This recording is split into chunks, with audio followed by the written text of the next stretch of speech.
A letter from Abidjan. The heavy stock, creamy and alien beneath Ibrahim's rough fingertips, bore the embossed seal of the Ivorian presidency. It looked absurd amidst the usual clutter of grain yield projections and militia reports.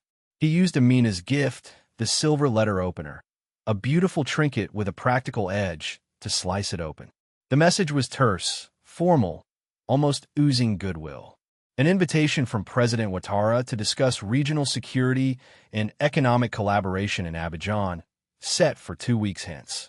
A diplomatic charade, Ibrahim surmised, given the bristling antagonism that had defined their relationship of late. He scrutinized each meticulously crafted phrase, seeking the hidden jab, the unspoken threat. Though Ouattara's language was impeccable, a knot of unease tightened in Ibrahim's stomach. He tossed it onto the desk where the gold seal glinted under the fading sunlight. Amina entered, unannounced as usual. Her presence was a reliable anchor, a keen mind he trusted implicitly. "The Kaya reports are in, sir. Distribution is proceeding as expected, but we've noted a slight surge in smuggling across the Ghanaian border. Source investigation underway." She placed a slim file on his desk, her dark eyes already dissecting the room, gauging his disposition. "Ouattara's invited me to Abidjan," Ibrahim stated, his tone even. A flicker of heightened awareness sparked in Amina's gaze. She picked up the missive, her fingers tracing the gilded emblem. "An overture of peace, or a snare?" Ibrahim retorted. "Your assessment?" Amina paused, moving to the window. Below, Ouagadougou breathed. The incessant buzz of motorbikes, the faraway cries of merchants, the vibrant pulse of life itself. Superficially, it's logical. His regional influence is waning. His dependence on France is increasingly unpopular, even within his own circles. A public display of accord with you, given your escalating clout, could be a calculated play to bolster his standing. But Ibrahim Traoré, Amina turned, her expression inscrutable. But Ouattara isn't known for adaptability, nor for original thought. He's a man of habit, of meticulously planned maneuvers dictated by others. This sudden urge for rapprochement feels manufactured. Ibrahim tinted his fingers, resting his chin upon them. Manufactured by whom? "The customary players," Amina said, a hint of scorn coloring her voice. "France, America, perhaps even Germany. They're all feeling the squeeze. Your stance on self-determination, on rejecting their meddling, is disrupting their carefully constructed narrative." A familiar wave of resentment surged through Ibrahim. He detested being manipulated, loathed the sensation of being a mere piece in a game he never consented to play. A recollection surfaced, a report from months past, easily dismissed at the time. Flashback: the room felt sterile, impersonal.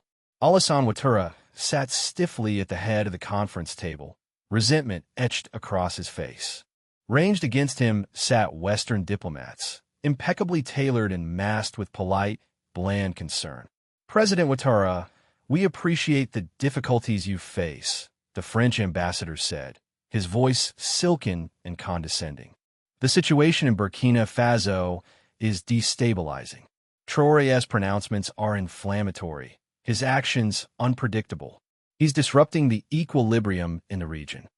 Ouattara shifted uneasily. President Traoré is a young man, perhaps somewhat misguided. The American envoy offered a dry, humorless chuckle. Misguided? He's openly flouting the established order, nationalizing key industries, forging alliances with Russia and China. He poses a threat to Western interests within the region. A German representative leaned forward intently. "We must contain him, President Ouattara, before his influence spreads further. We are prepared to offer assistance, of course. Financial aid, security support. Resources are at your disposal." Ouattara hesitated, his eyes darting around the room, aware of their implications. He knew the price of this assistance. The pressure was immense, the weight of expectations oppressive. He felt cornered, a puppet on a string. "What do you suggest?" he asked, his voice barely audible. The French ambassador smiled. a predatory glint in his eye. There are several avenues. A carefully considered intervention, perhaps, or a more discreet approach, an opening to neutralize the threat permanently.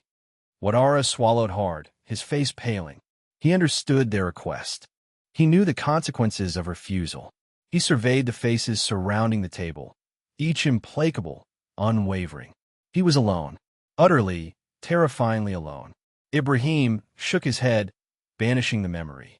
He had dismissed the report as unsubstantiated gossip, but now, coupled with Amina's insights, it felt chillingly real.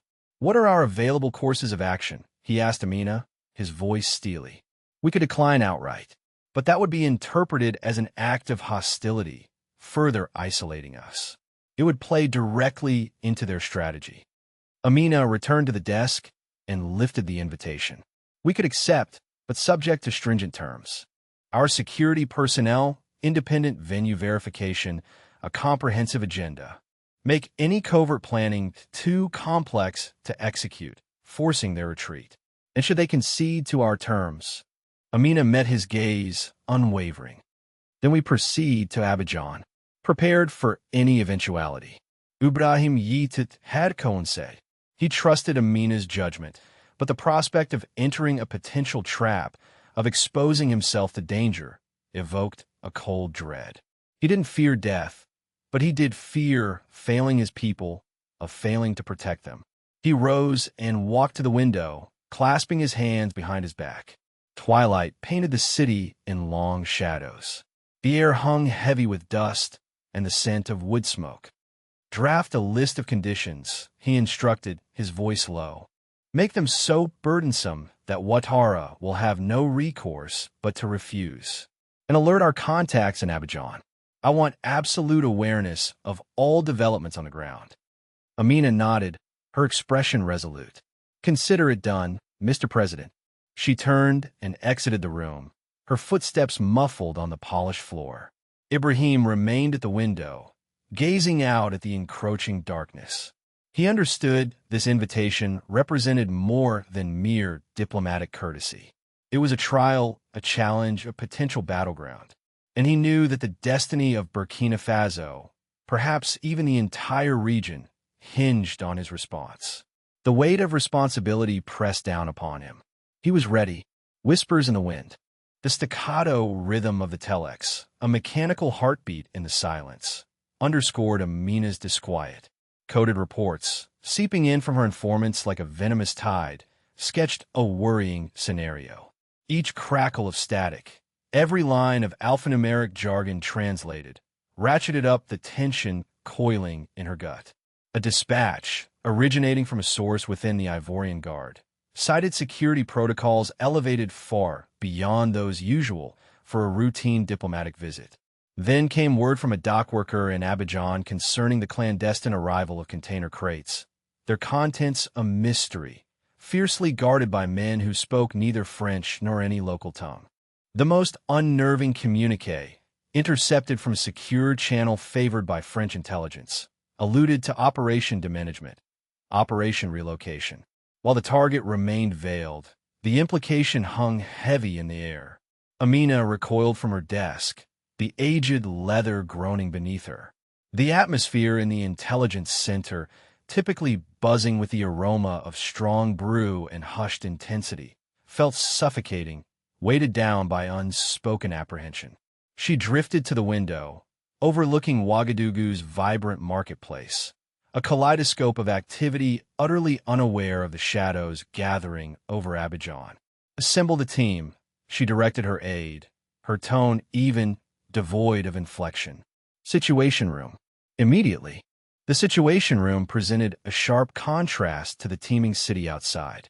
A sleek, expansive table stood central, encircled by stately chairs. Regional maps decorated the walls, interspersed with satellite stills and organizational charts outlining established alliances and possible threats. As the team filed in, analysts, field agents, signals experts, the room hushed, their countenances reflecting grave anticipation. Amina cut to the chase. She presented the intercepted messages, the satellite reconnaissance, the scraps of intel gleaned from her network. Any single piece, viewed alone, might be dismissed as coincidence, hearsay, or deliberate deception. Yet, collectively, they formed a disturbing tableau of perfidy, a clear indication that President Ouattara's invitation harbored ulterior motives. "The security is beyond reasonable," she emphasized, tapping a print of soldiers sporting unfamiliar weaponry patrolling near the presidential residence. "The shipment is suspect, and operation diminishment speaks volumes. They're plotting something, and it implicates President Ibrahim." A wave of murmurs pulsed through the room. Concern etched itself onto every face. This wasn't a training exercise. It was a blatant threat to their head of state, to their nation, to all they had strived to build. Confirmation is crucial, an analyst, a young woman notable for her keen intellect, pointed out. "We require solid evidence. Rumors are just that, rumors. Action based on speculation is unwise." "Agreed," Amina conceded. "However, preparedness is vital. Identify all potential exit strategies, establish secure locations, and alert the Presidential Guard. We prepare for the worst and hope for the best." As the meeting continued, Amina noted Ibrahim Traoré, typically a bundle of energy, uncharacteristically subdued. Fatty, a fledgling analyst celebrated for her remarkable talent for revealing clandestine associations, was bent over her pad, scribbling frantically. Amina observed her, a flicker of worry in her gaze. Fatty's impetuousness was well known, and in such a precarious situation, it could prove detrimental. Later that evening, as the Situation Room emptied and Amina reviewed the updated security measures, she spotted Fatty loitering near the coffee dispenser, feigning interest in a discarded paper. "Fatty," Amina called, her voice gentle but firm. "Something troubling you?" Fatty jumped, the paper falling to the floor.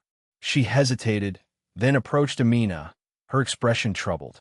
I overheard something," she confessed, barely audible. "One of the communications guys, talking on his cell. He mentioned a rendezvous point, a depot on the city's periphery.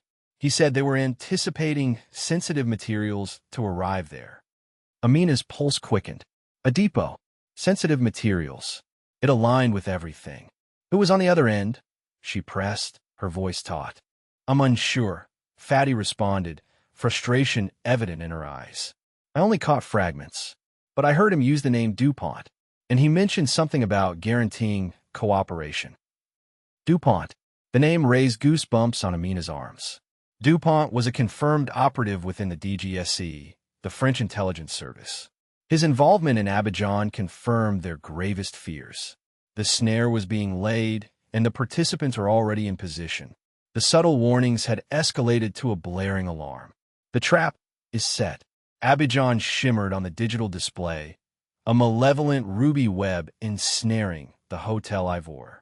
Fatty's fragmented eavesdropping, coupled with the camouflage communications, divulged a chilling truth. Operation diminishment meant Ibrahim Traoré's assassination. Amina stabbed at a cluster of faded Azure buildings. Coffee's people confirmed these house security personnel during the summit. Standard, but their focus is inverted. The team peered at the simulated cityscape. The security were positioned not to safeguard, but to isolate the Hotel Ivory. Snipers, disguised as maintenance, nested on rooftops. Armored vehicles, masquerading as VIP transports, choked off every exit. The river offered no refuge either. Silent patrol boats, transponders conveniently dark, ensured aquatic escape was impossible. DuPont confirms everything, Lieutenant Traoré grated, his voice a taut wire of rage. The French are complicit. They want Traoré silenced. Amina's nod was flinty. He's a threat to their dominance, an unpredictable element. They underestimated us, though. She tapped the screen, displaying a satellite view of the hotel's subterranean garage. This is the kill zone. DuPont's team lies in wait. The second Traoré arrives, the snare snaps shut. Dread mingled with resolve. They knew the how and the where. The why remained, as did the urgent question of intervention. Across the city, Coffee Kawasi gazed from his opulent office, the glittering lagoon a distant, unreal vista. His phone, silent on the gleaming mahogany, symbolized his paralysis. He possessed the knowledge. Weeks of subtle security adjustments, arcane departmental memos, and unnerving visits from certain quarters had seen to that. Loyalty to Ouattara, his patron for decades, battled the icy unease in his gut. He recalled Traoré, younger, passionate, driven by a genuine desire to elevate his people. A reckless idealist, perhaps, but an idealist all the same. His hand hovered over the phone. He could alert Amina, anonymously. A cryptic warning, a whisper of doubt to unsettle their plans. But the repercussions for him, for his kin. He pictured Ouattara's face, a mask of wounded betrayal. He watched his carefully cultivated life crumble. The weight of ambition, years spent clawing for influence, crushed him. He slammed the phone down, defeated. He couldn't risk it. Too much to forfeit. He crossed to the drinks cabinet, his hand seeking a bottle of amber cognac. Something to anesthetize the guilt, to muffle his conscience. Pouring a generous measure, he saw his reflection. A man eroded by compromise, his eyes mirroring the tempest within. Back at their hideout, Amina charted a course of action. Direct warning was impossible without compromising their network and potentially triggering a premature attack. A carefully calibrated distraction was needed, chaos to disrupt the operation and afford Traoré an opening. "We need a diversion," she declared, her voice ringing with cold determination. Something monumental enough to pull their attention from the hotel, but believable enough to avoid suspicion. Lieutenant Traoré considered. A protest? A staged incident? Amina shook her head. Predictable. They'll anticipate that. Something unforeseen. She paused, inspiration igniting her gaze. Something that plays on their deepest fears, their vulnerabilities. She turned to Aissata, a young analyst. Aissata, unearth everything on President Ouattara's economic zone. Every rumor, every scandal, every whisper of impropriety. Aissata's eyes widened, understanding dawning. You want to ignite a media inferno? Amina offered a thin smile. Precisely. A conflagration so intense, it forces them to reassess, to reallocate resources. A blaze that buys President Traoré the space he needs to escape. The trap was primed. Amina intended to ensnare the trappers themselves. A president's dilemma. The air in the presidential office felt heavy, a stagnant pressure that tasted like old pennies. Sunlight poured through the expansive windows, highlighting the undisturbed stillness and the dust motes suspended within, yet offering no warmth to quell the disquiet that gripped Ibrahim Traoré. He remained seated at the polished mahogany of his desk, usually a landscape of paperwork, now barren save for a single, ominous file. Operation Management. His fingertips drummed a nervous tattoo, a frantic rhythm against the heavy silence. Abidjan, the Peace Summit. A chance to resolve the simmering border disputes, to cultivate genuine accord. Or, as the file chillingly detailed, a meticulously planned assassination. Images flashed through his mind. The hopeful faces of sun-weathered farmers, the ambitious gazes of students, the indomitable spirit of women entrepreneurs. Could he gamble their future, their very existence, on such a perilous venture? Was the promise of regional stability worth walking directly into a trap? A discreet knock cut through the internal storm. "Enter," he commanded, his voice raspy. Amina Diallo walked in, her demeanor composed and professional. She held a tablet, its screen reflecting the light. Her presence altered the room's dynamic, a subtle shift in the atmosphere. He trusted her implicitly. Her keen mind and steadfast devotion were indispensable assets. She wouldn't offer comforting lies. "Mr. President," she began, her tone precise, "the information is corroborated. Armor deployments confirmed. Sniper positions verified. French intelligence involvement is active." A beat of silence. "The risks are prohibitive." Traoré released a sigh that mirrored the burden of his office. Prohibitive risks sometimes pave the path to progress. Amina. We cannot succumb to apprehension. Amina set the tablet on the desk. With respect, sir, this is not about fear, but strategy. Entering Abidjan is playing directly into Ouattara's scheme. He anticipates your arrival. He requires it. She tapped the screen. We've analyzed communication patterns. The uptick in encrypted transmissions between Abidjan and Paris is telling. The degree of coordination is disturbing. He leaned back, the leather protesting with a low groan. So what then?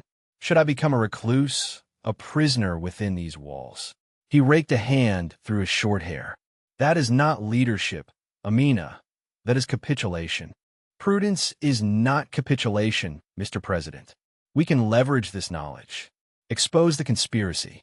Force Ouattara's hand without risking your life. A subtle softening in her tone accompanied the pause. Consider the ramifications, sir. Confronting him with undeniable proof. He glimpsed it then, a spark of strategy in her eyes. A counteroffensive, not a retreat. Yet, the notion of publicly confronting Ouattara, of exposing a fellow leader on the international stage, it felt like a different kind of betrayal. A violation of the tacit understanding that bound them, however fragile. He closed his eyes, the possibilities and perils swirling within him. The grinding poverty he had witnessed, the rampant corruption he pledged to end, the future of a nation balanced precariously on his decisions. He recalled his father, a humble farmer who instilled an unyielding sense of justice. His words echoed. A leader must be prepared to forfeit everything for his people, even his own existence. But what if that forfeiture was precisely what his adversaries sought?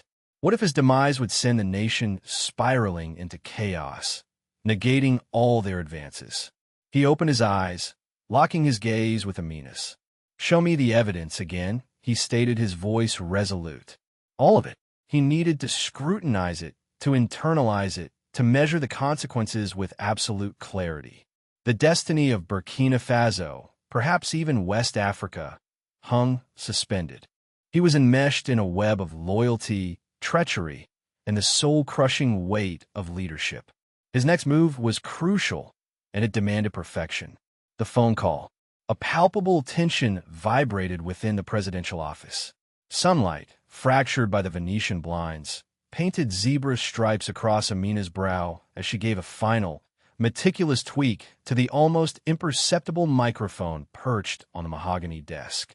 The digital recorder beside it blinked a steady emerald eye, a silent pact of accountability. Are you convinced this is the wisest course, Ibrahim? Traoré's voice, a deep-timbered resonance, barely broke the stillness. He remained stationed by the window, a silhouette against the sprawling vista of Ouagadougou, the city entrusted to his care. Amina's gaze remained fixed on her task. Conviction is a luxury forfeited long ago, Mr. President. Expediency dictates our actions. A direct confrontation carries too much risk. It's your word against his, and his reach is extensive. This offers undeniable proof. She executed a final systems check.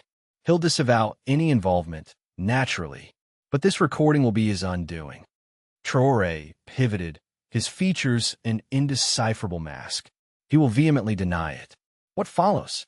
Will ECOWAS remain passive while we indict a sitting president of conspiracy to murder? Sanctions will be levied. Burkina Faso branded a rogue nation. A possibility. Amina conceded, her tone resolute. The court of public sentiment, however, wields far greater power.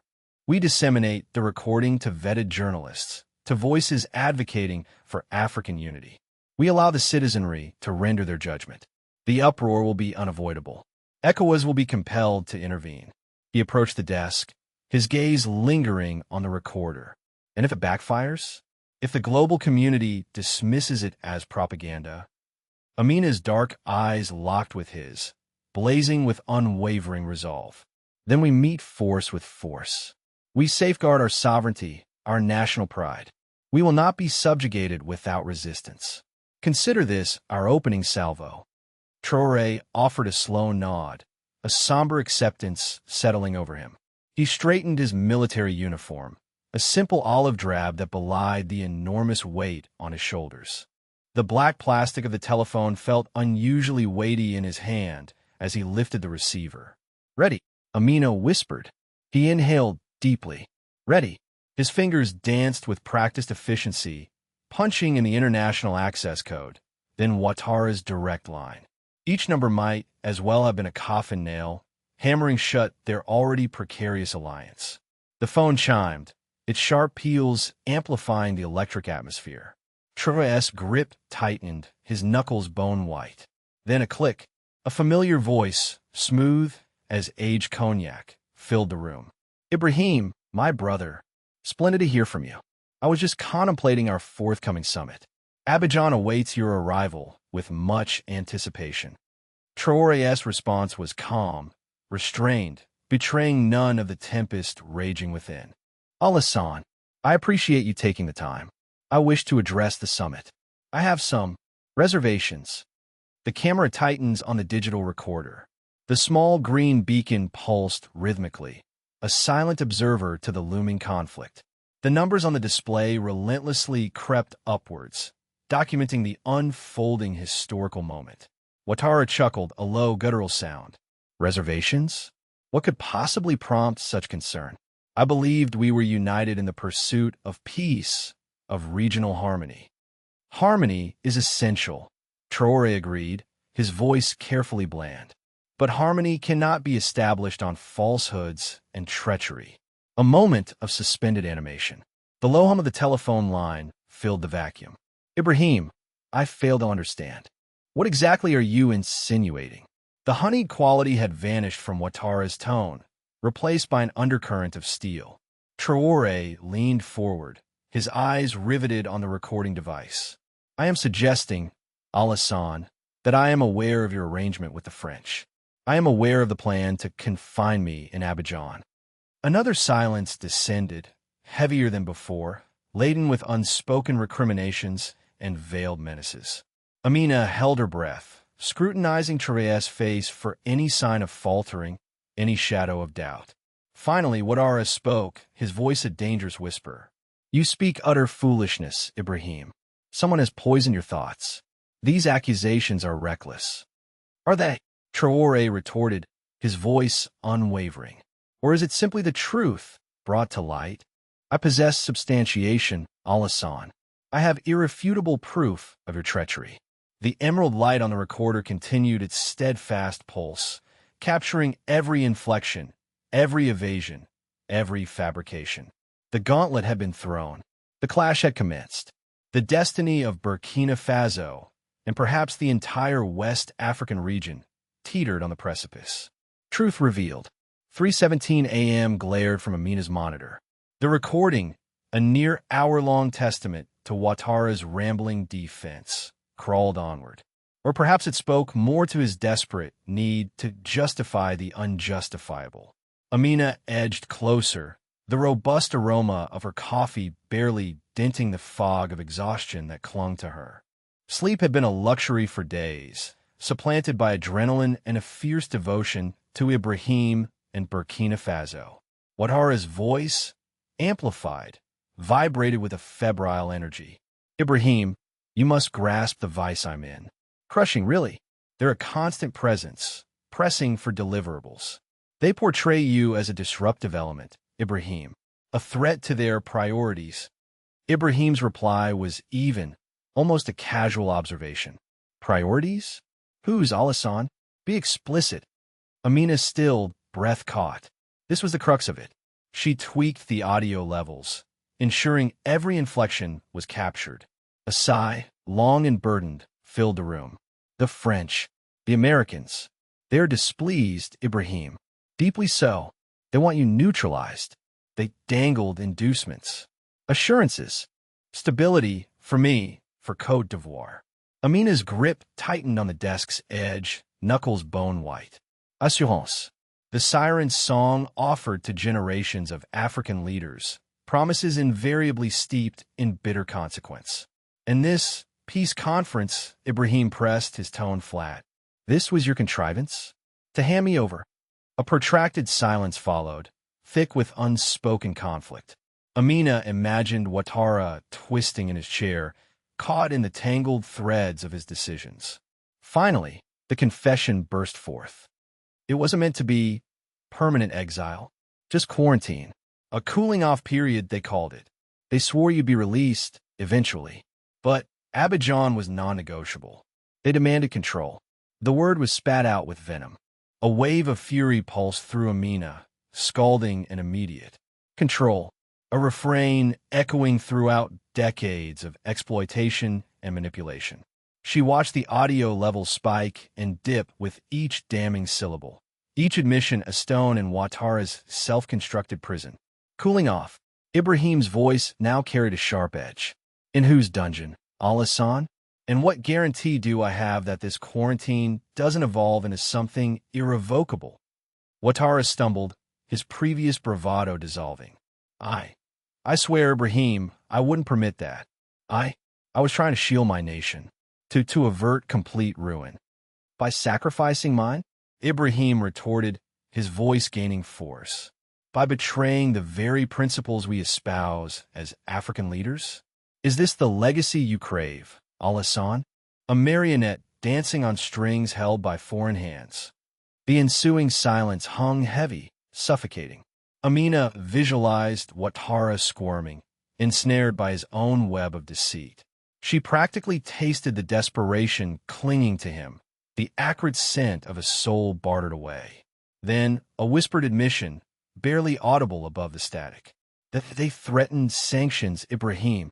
They threatened to destabilize my government, to withhold aid. They presented evidence of corruption, things I believed were long buried. They have their methods, Ibrahim. Invariably. Amina slammed her fist against the desk, the sharp report filling the confined space. Enough, she seethed under her breath. The gall, the unmitigated arrogance of these outside powers, manipulating and coercing African leaders like chess pieces on a global board. Ibrahim, however, remained composed. So, fear has driven you to this, Al-Hassan. Fear has transformed you into a betrayer of your own people, of the entire continent. Ouattara's voice was now a mere rasp. I saw no alternative, Ibrahim. I was fighting to survive. Survival at what price, Al-Hassan? At the expense of our honor? At the expense of our liberty? Ibrahim's words struck like a physical blow. The recording continued for several more minutes, filled with Ouattara's feeble attempts at justification and Ibrahim's eloquent silence of condemnation. Finally, the line went dead. Amina collapsed back into her chair, the weight of the revelation a tangible burden. Relief washed over her. They possessed the confession. They possessed the ammunition. Yet, the victory felt tainted, poisoned by the knowledge of the forces poised against them. This wasn't merely about Ouattara's treachery.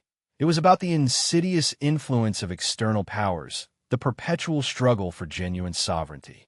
She gazed at the blinking cursor on the screen, the digital epitaph of Ouattara's downfall. The truth was unleashed, poised to detonate, and Amina understood, with a chilling certainty, that this battle was only the opening volley. A continent listens. Fatih Traoré leaned in, the screen's luminescence reflecting in her anxious gaze. The digital file Amina had entrusted to her felt substantial, far more than its meager digital footprint suggested. Its authenticity was paramount. Her sole charge, to verify, beyond any reasonable doubt, that the voices belonged to Presidents Ibrahim and Ouattara. Fresh from university, Fatih possessed an acute auditory sense, refined through countless hours analyzing intercepted communications. Skilled, even brilliant, her youth and ideals often clashed with the stark realities of her profession. This recording, if verified, threatened the already precarious peace in the region. She initiated a battery of forensic analyses, her fingers dancing across the keyboard. Spectral breakdown, voice sprint comparison against established profiles, ambient noise analysis, each test fortifying the edifice of validation. Doubts plagued her. Could it be a cunningly crafted forgery? The consequences were staggering. An hour stretched into two. Finally, the last algorithm signaled affirmative. Her breath caught. The findings were unequivocal. With a confidence exceeding 99%, the voices matched. The subtle nuances, the unique rhythmic patterns, the distinct vocal signatures, it was undeniably them. A wave of queasiness surged through her. The nonchalant perfidy in Ouattara's tone, the unwavering resolve in Ibrahim's. It depicted a landscape of power and deception that revolted her. She shut her eyes, visualizing her father, a humble Sahel farmer, struggling against the burden of international debt and broken promises. This recording transcended two leaders. It concerned the destiny of her nation, her continent. With trembling hands, she uploaded the validated file to a secure server. Her mission was complete. Now, the world would be privy to the truth. The recording detonated across the airwaves. Initially, it was a ripple, a small Ouagadougou radio station, known for its fervent anti-establishment stance, aired the clip during its morning broadcast. Soon, other stations amplified the signal, propagating the message across boundaries and dialects. In Abidjan, market vendors paused their haggling, transistor radios clutched tight. The melodious cadence of Ivorian French dissolved, supplanted by the stark, irrefutable words of their president. Disbelief evolved into murmurs, and murmurs into clamorous outcry. In Bamako, young men congregated around static-laced speakers in the parched streets, their faces etched with concern. Ibrahim's voice resonated with them, the calm authority they esteemed. Ouattara's avowal, his justifications, his complete capitulation to foreign powers, it felt like a stinging insult. The news reverberated through social media, fueled by outrage and bewilderment. Hashtag Ouattara deceives Africa. Hashtag hands off Burkina. Hashtag African autonomy. The hashtags exploded across digital platforms. The meticulously crafted narrative of regional unity and Western collaboration shattered into fragments. In Accra, taxi drivers tuned their dials to the BBC, seeking clarification and explanation for the unfolding cataclysm. Even international news sources, initially cautious, found themselves compelled to address the momentous revelation. In Dakar, students flooded from their universities, marching toward the presidential palace, chanting slogans of Pan-African solidarity and demanding accountability. They brandished banners bearing Ibrahim's likeness, an emblem of resistance against neocolonialism. The recording served as the match, igniting a powder keg of suppressed frustration and anger. For generations, Africans had witnessed the exploitation of their resources, the manipulation of their governments, their fates dictated by external forces. Now, they were confronted with the evidence, the irrefutable confirmation of the betrayal. As darkness fell, the streets of West Africa pulsed with the sounds of dissent. The atmosphere thrummed with both apprehension and a nascent sense of hope. The truth had surfaced. A continent was attentive. A continent was awakening. The tide turns. Abidjan simmered, the air thick with a feverish intensity, a raw, electric charge far removed from the city's usual languid humidity. Boulevards, once proud emblems of Ivorian progress, now choked with a multitude consumed by outrage.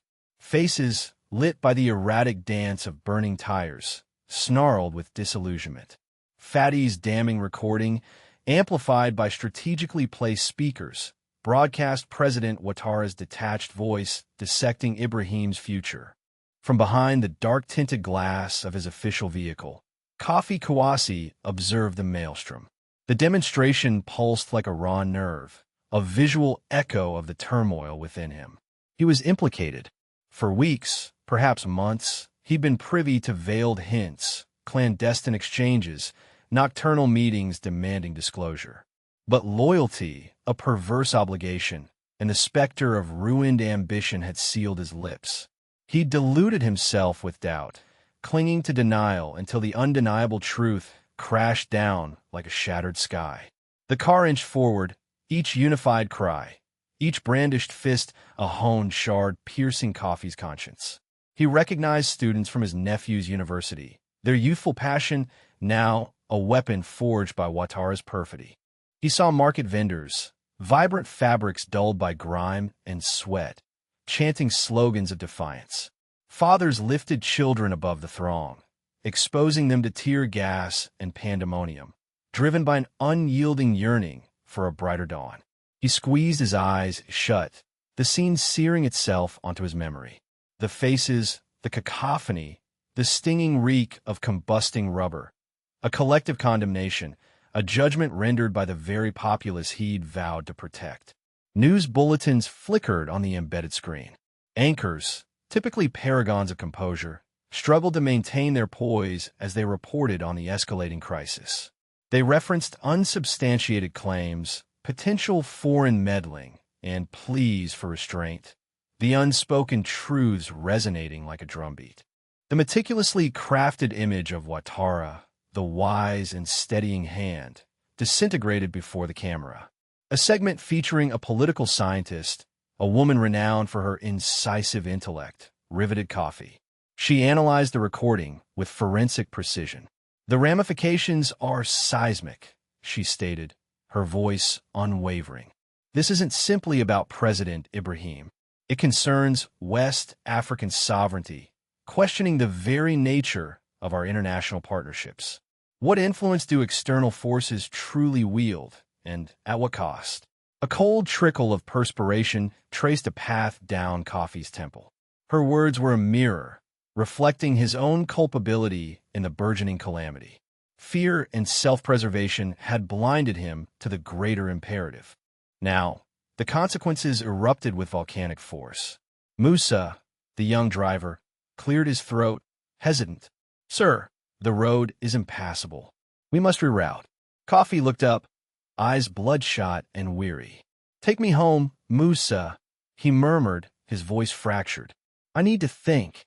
Home. The word rang hollow, devoid of meaning. What solace remained for a man who had forsaken his nation, his people, and the tenets of his own moral code?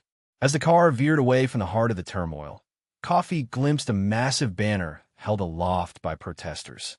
It displayed President Ibrahim's visage, his expression one of unbreakable resolve. Below, in stark letters, the message blazed: Africa must forge its own destiny. The phrase crashed through Coffee like a lightning strike. It was an indictment, a clarion call, a damning verdict on his own inaction. He recognized, with stark certainty, that the winds of change had arrived. The old order was collapsing, and a new era was breaking. But what part would he fulfill in this nascent Africa? Would he remain hidden in the shadows, shackled by fear? Or could he summon the valor to step into the light, to confront his past, and to fight for a future worthy of those who would inherit it? The answer, he understood, would dictate not only his personal fate, but the destiny of his homeland. A voice at the UN. The desk's polished mahogany was a cool balm against Traoré's anxious fingertips. The towering United Nations General Assembly awaited, a verbal arena where the fates of nations hung in the balance. Amina, her brow a taut line, stood across from him, scrutinizing the speech's latest iteration. Outside, New York pulsed with a restless vitality mirroring his own mounting tension. "The wording here, Mr. President," Amina stated, her crimson-lacquered nail tapping the page, "lacks force. We hope for a future. Hope is insufficient. We must seize a future where Africa dictates its own narrative." Traoré leaned back, the chair's leather sighing under his weight. He drew strength from Amina's unwavering resolve, her presence a bulwark against encroaching doubt, a constant flame rekindling his own inner fire. "You are correct. Hope is a privilege we've been denied." Snatching the pen, he crossed out the offending phrase. "Instead, we will sculpt a future." A rare, authentic smile illuminated Amina's face. "Far better. It evokes action, empowerment." A pause, then her gaze locked with his. "This speech, it transcends mere pronouncement, Mr. President. It is a gauntlet thrown." He acknowledged her words, their gravity settling deep within him. A challenge, a point of no return. Consequences would surely follow. He imagined the unseen eyes of powerful nations already assessing him, gauging the threat to their established dominion. The subsequent morning, the assembly hall was a vibrant tapestry of cultures and tongues. An undercurrent of hushed anxiety permeated the air, a low thrum beneath the veneer of diplomatic civility. With measured steps, Traoré approached the podium. The room quieted as he neared the microphone. Making a slight adjustment, his gaze swept across the assembled delegates, noting curiosity, skepticism, and even a trace of apprehension in their expressions. His voice, resonant and firm, filled the hall. Distinguished delegates, esteemed colleagues, representatives of the world, I stand before you not as a petitioner, not as a supplicant, but as the voice of a continent long muted. He recounted centuries of exploitation, the relentless plundering of resources, the artificial borders, the puppet regimes installed to serve foreign agendas. He conjured the enduring scars of colonialism, the festering wounds of neo-colonialism, the subtle ways in which Africa's destiny had been commandeered. For too long, he continued, his voice gaining a controlled fervor, we have ceded our narrative, allowing others to define our path. They have prescribed our beliefs, our values, our aspirations. They have treated our land as a playground for their ambitions, our people as disposable pieces in their machinations. He paused, allowing his words to take root. He observed the African delegates sitting taller, their eyes burning with newfound conviction. He noted the discomfort of Western representatives shifting in their seats. But those days are concluded, he declared. A new dawn is breaking across Africa, a dawn of self-governance, of true autonomy, of shared purpose. He alluded to recent events in West Africa, the exposure of a shadowy conspiracy, the upsurge of Pan-African solidarity. Though unnamed, the targets were clear. Every soul in the room understood his veiled allusions. We refuse to remain passive recipients of aid, of unsolicited counsel, of assistance laced with hidden agendas, he asserted. We possess the capacity to forge our own path, to construct our own future. We have the resources, the inherent talent, and unwavering determination to prosper. We simply demand the space to exercise our sovereignty, free from interference, free from manipulation, free from the stifling embrace of neo-colonial control. His gaze pierced the representatives of the world's leading powers. We seek no charity. We demand respect. We demand the inalienable right to steer our own fate. He concluded with a resounding call for unity, for mutual support, for a new chapter of collaboration grounded in mutual dignity and shared advancement. Let us unite to forge a world where every nation, irrespective of its size or history, can flourish in peace and dignity.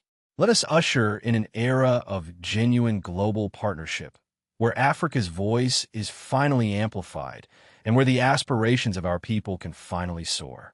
As he retreated from the podium, silence descended upon the hall. Then, a hesitant applause began to emanate from the crowd, swiftly gaining momentum and spreading like wildfire until the General Assembly erupted in a deafening ovation.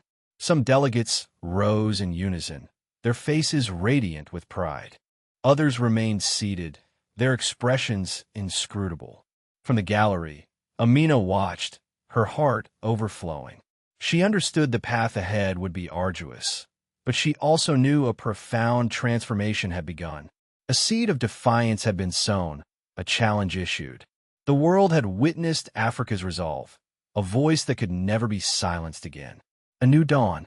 Abidjan's atmosphere thrummed, a stark contrast to the oppressive dread of Ouattara's reign. Now, a palpable anticipation crackled in the air as elections neared, offering Côte d'Ivoire a chance to breathe freely after decades of suppressed opinions and synthetic prosperity. From the dim recess of a small cafe, Kofi Kouassi observed the march. Banners danced in the muggy breeze, broadcasting calls for solidarity and self-governance. He picked out faces, merchants he'd once strong-armed under Ouattara's directives, community figures he'd cowed with veiled threats, even young men he'd lured into the now-defunct militia. A wave of nausea, a corrosive mix of remorse and self-disgust, overwhelmed him. He was, predictably, entangled. His name, alongside others, had surfaced in the inquiries following Ouattara's downfall.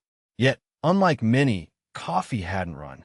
He'd chosen to remain, to face the music, seeking any avenue for atonement. Prison felt inevitable, perhaps deserved. But a transformation had occurred within him, a yearning for redemption previously unknown.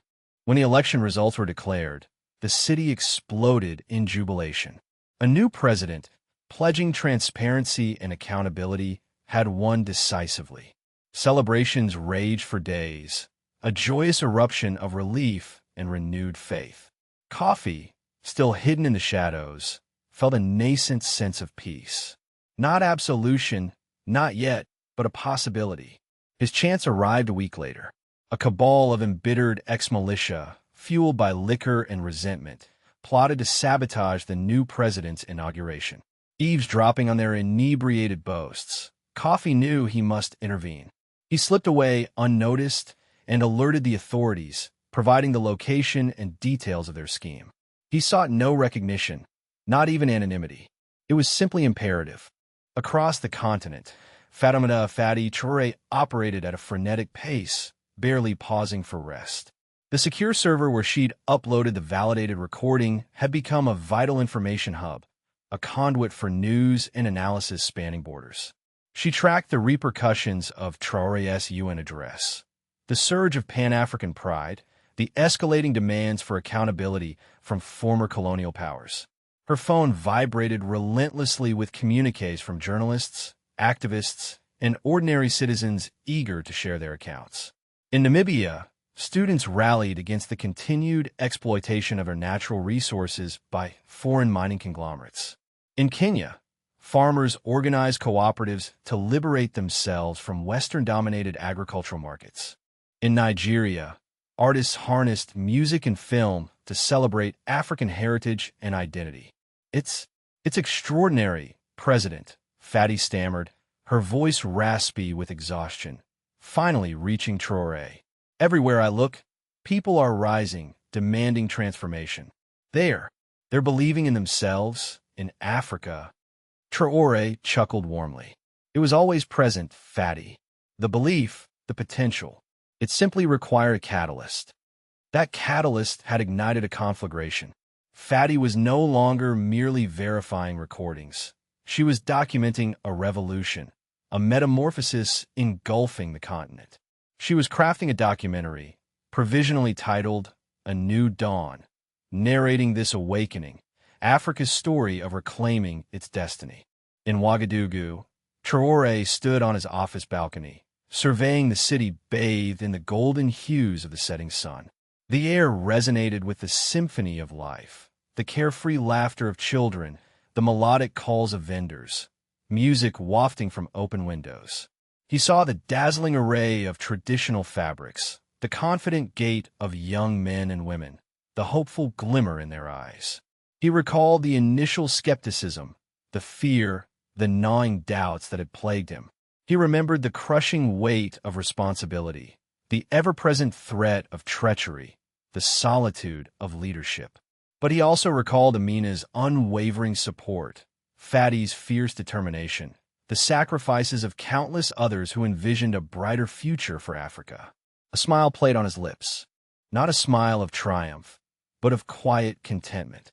The journey remained long, the challenges formidable. Yet, something had irrevocably changed. Africa was ascending, shedding the chains of the past, embracing a new age of unity, pride, and independence. And as he gazed out over his nation, over his continent, Traoré knew that dawn had finally arrived.